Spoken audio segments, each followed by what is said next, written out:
Dans l'activité 2, Web 2.0, nous allons commencer par, je vais commencer par vous expliquer qu'est-ce qu'est le Web 2.0.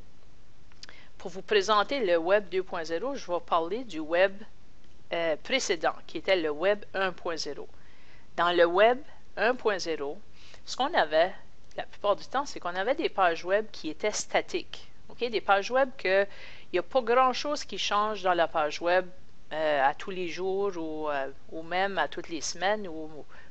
Je regarde ici, j'ai un site sur l'histoire de la France. Ben, c'est pas nécessaire qu'il y ait quelque chose qui change de ce site-là. Donc ça, on appelle ça du web statique. Ça bouge pas, comme ça n'a pas besoin de changer. Puis, on parle à ce moment-là du Web 1.0. La même chose avec cette page ici. C'est, ce monsieur ici qui appartient à une entreprise de camionnage. Celui-ci, il n'a pas besoin de changer son information souvent. Okay? L'information, s'il y a ses heures d'ouverture, puis le service qu'il offre, puis tout ça, il n'a pas besoin de changer son information souvent. Donc, il fait sa page web, elle est quand même assez statique. Fait sa page, ça reste là, puis les gens allent voir l'information. Ça fait que ça, c'est le Web 1.0. C'est beaucoup plus statique. Quand on vient parler du Web 2.0, là, on peut parler des choses comme Facebook, on peut parler de YouTube. OK? J'ai YouTube ici. Ce que je vois là dans YouTube, les vidéos qui sont comme à l'honneur tout de suite, demain, ça va être changé. Ça ne sera pas les mêmes. Donc, c'est un web qui change tout le temps. Okay? C'est un web qui va changer beaucoup. Wikipédia, on parle de Web 2.0. Mais la raison pourquoi que ça change, c'est le Web 2.0, c'est que c'est les gens qui participent à changer l'information. YouTube ne pourrait pas exister si personne ne posterait des vidéos. Okay? Il faut que les gens postent des vidéos sur YouTube afin que YouTube existe. Wikipédia n'existerait pas si les gens ne participeraient pas à fournir des définitions ou des exemples ou de l'information pour encyclopédique, disons. Facebook n'existerait pas si les gens ne se feraient pas de compte et ne placeraient pas d'informations à l'intérieur de Facebook. Donc, je ne sais pas si vous commencez à voir ce que je veux dire par du Web 2.0. C'est un web où les gens doivent participer. Si les gens ne participent pas, ça n'existe pas.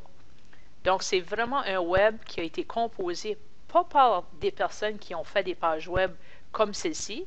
Ça, il a probablement embauché un webmaster, puis il a fait sa page, puis après ça, c'est fini. La même chose ici, il a créé sa page, c'est fini. Tandis que YouTube, à chaque fois que quelqu'un ajoute une vidéo, ben, cette personne-là participe au Web 2.0. Donc, moi, ce que je veux faire avec vous autres, c'est vous montrer des outils Web 2.0, mais vous faire découvrir ces outils-là. Je vous ai parlé de Facebook, je vous ai parlé de YouTube, je vous ai parlé de Wikipédia. Bien, il y en a des milliers d'outils Web 2.0. Okay? Il y en a qui sont plus connus, puis il y en a qui, à mesure que je vous parle tout de suite, il y en a qui sont découverts à ce moment ici. Donc, il va falloir faire une recherche dans Internet pour trouver des outils Web 2.0. J'en présente un peu dans votre page aussi, là, dans l'activité. Je présente quelques outils Web 2.0. Okay, donc ici, il y a une liste d'outils Web 2.0 ici. Puis, par la suite, quand vous avez trouvé un outil Web 2.0 ou quelques outils Web 2.0, vous allez me le présenter, me dire que ça fait quoi cet outil-là, puis comment on s'en sert. Puis vous allez me montrer des exemples de personnes qui s'en ont servi, puis vous allez me montrer des exemples de vous autres qui s'en est servi. Okay? Donc, il va falloir, je vais prendre par exemple comme si on parlait de YouTube. Okay? Si vous me présentez YouTube, ben, il va falloir que vous me faites un lien vers YouTube, la page de départ de YouTube, pour me dire, bon, ceci c'est YouTube. Et ensuite, me faire un lien vers votre compte YouTube, puis vous allez me montrer aussi un exemple de vidéo que vous avez fait, puis que vous avez placé dans YouTube. OK? Et ensuite, vous pouvez me faire un lien vers le compte d'une autre personne, puis montrer qu'on peut faire des choses éducatives avec YouTube, ou on peut présenter de l'information avec YouTube. Donc, c'est ça qu'il faut faire quand on présente notre outil Web 2.0. Il n'y a personne qui va prendre Facebook, puis il n'y a personne qui va prendre YouTube. OK? Ces deux-là, ils sont...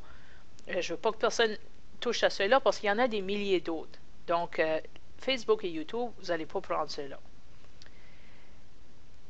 Quand vous avez trouvé un outil web que vous voulez présenter, vous allez aller dans Microsoft Word. OK?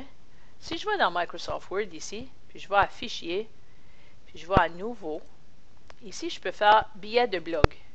OK? Ça fait qu'ici, en haut, si vous posez cette question ici, là, pour enregistrer l'information, vous allez dire Enregistrer plus tard. Ça fait que vous entrez votre titre ici. Moi, si je veux parler, par exemple, du blog WordPress. OK? Ça va être ça le titre. Puis là, je commence à expliquer qu'est-ce qu'est WordPress. Puis quand j'ai besoin de faire des liens vers des pages, OK, si je veux montrer des exemples, je peux aller à Insertion, puis lien hypertexte ici. Puis si je veux faire un lien vers mon blog à moi, ben, j'écris l'adresse de mon blog, puis je vais faire OK, puis ça va faire un lien hypertexte. OK, ça fait que j'écris mon texte, puis je vous ai donné même dans le travail, je vous ai donné un exemple dans la page de clic ici, là, je vous ai donné un exemple d'un billet. Ça fait que vous pourrez regarder ça pour voir comment c'est fait un billet.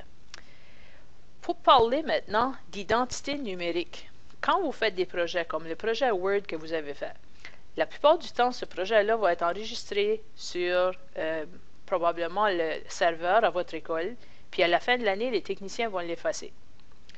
OK? Donc, moi, ce que je veux faire à partir de maintenant, à partir d'aujourd'hui, c'est tous les travaux que vous allez faire, ils vont être enregistrés, on va les publier sur le web. La raison pourquoi on les publie, c'est que on va créer votre identité numérique. Pour savoir c'est quoi notre identité numérique, ça ressemble un peu à notre réputation. Si je demandais, avez-vous une bonne réputation, vous autres?